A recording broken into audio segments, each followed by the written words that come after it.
Lissu na mkuu wa magereza walivyobanana mahakamani. Lissu na mkuu wa magereza walivyobanana mahakamani. Bwana, kesi ya Lissu inaendelea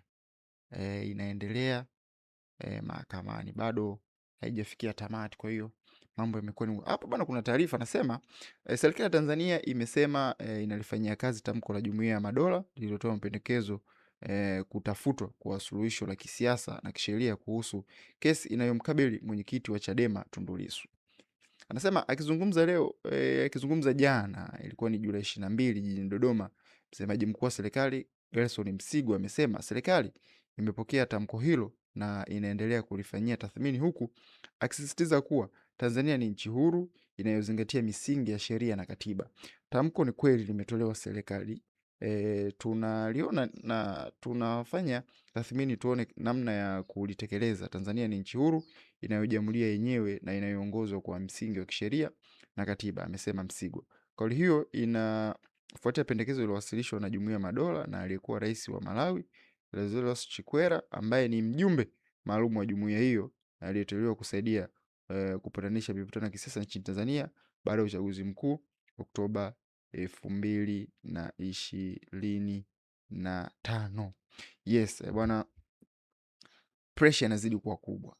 Nilizungumza huko nyuma kwamba sio kwamba serikali hawalioni hili.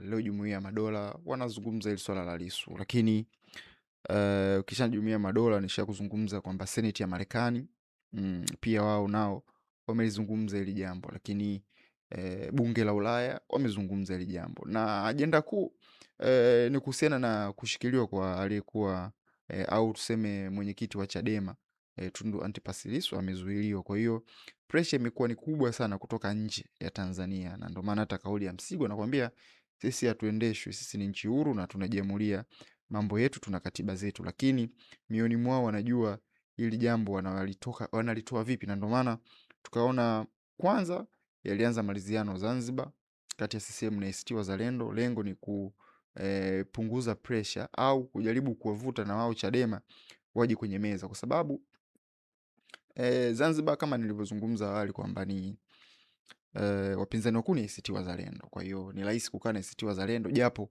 mimi naamini makubaliano ambayo hayatakuwa na msingi wowote, kwa sababu siku moja tu ya kutangaza kwamba tunaunda tume kati ya Chadema na CCM kule Zanzibar kwa ajili ya kuweza kutatua hili tatizo au kuweka vipengele vya maridhiano, tayari taarifa zishaanza kutoka. CCM wanasema nyinyi mnaweka wazi mambo yetu, bado tume haijaundwa, inakuwaje nyinyi mnatoka hadharani na kuweza kuzungumza? Lakini ukiachana hivyo CCM na ACT wanatoka na kwamba sisi ni huru, tumeingia maridhiano na nyinyi, sio kwamba tumeungana kichama, hapana. Nyinyi mna mambo yenu na sisi tuna mambo yetu, tupangie cha kufanya, ajenda zipo wazi, tutazungumza. Kwa hiyo unaona namna gani ambavyo mambo yamekuwa magumu kuridhiana na hivi vyama. Sio jambo rahisi, kila mmoja anataka kushika nchi, ashike dola, kwa hiyo atataka maslahi yake yaweze kutekelezwa kipasavyo. Sasa kwa upande wa bara ilishajitokeza hiyo kwa Chadema mwanzoni. Nakumbuka Rais Samia anavyoingia madarakani aliwaita kwenye meza Chadema baada ya hapo wakasema tumedanganywa vilivyo sana, kwa sababu maridhiano yalikuwa 1 2 3, lakini hamkutekeleza vitu ambavyo sisi tuliahidiana nao. Kwa hiyo bado hatuko wasiwasi. Kwa hiyo pressure kama hii haiwezi kuepukika. Lazima Lissu waitwe kwenye meza wakae, au Chadema waitwe kwenye meza wakae, wazungumzi, waridhiane, haya mambo yaishe. Lakini Chadema wao wana ajenda zao ambazo ziko wazi. Kwanza Lissu atoke, lakini pia katiba mpya pia iweze kutengenezwa au iweze kuundwa. Kwa hiyo hiyo ndio misimamo miwili ya vyama, na bado pressure imekuwa ni kubwa, na sio kwamba hawaoni, wanaona, ila watafanyeje ni kujaribu kutatua kwenye design kama hiyo. Kwa hiyo for mimi naamini bado nataka nione sasa chama au serikali itafanya nini kuweza kuwaita hawa watu. Jumuiya ya Madola tayari walishatoa tamko lao, basi na kesi ya Lissu bado inaendelea mahakamani ikizungumkuti bwana. Hii ni Sauti ya Asubuhi, inaitwa Nalinga Mfaume.